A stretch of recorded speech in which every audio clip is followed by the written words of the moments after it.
जी अस्सलाम वालेकुम दोस्तों, रात को मैं सबनाबाद से गुजर रहा था तो मैंने क्या देखा। पुलिस का डाला एक साइड पे खड़ा है और उसमें के एएसआई सो रहा है और उसी का जो दूसरा कांस्टेबल है वो रोड को ब्लॉक करके एक एक गाड़ी के आगे हाथ देकर उसको चेक कर रहा है और दिहाड़ी लगा रहा है। मेरी बात एक जेर में रखें, सब इंस्पेक्टर से जो छोटा रैंक होता है वो कोई भी जगह पे नाका नहीं लगा सकता। इसके लिए आईजी साहब का बड़ा सख्त हुक्म है और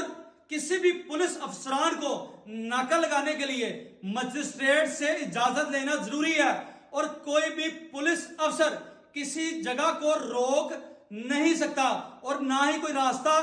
बंद कर सकता है। इसलिए आईजी साहब को इस पे नोटिस लेना चाहिए और ऐसे पुलिस एहलकार जो दिहाड़ी लगाने के लिए रास्तों को ब्लॉक करते हैं, लोगों की तलाशियां लेते हैं, शहरियों की इज्जतों को पामाल करते हैं, इनको फौरी मुअत्तल कर देना चाहिए।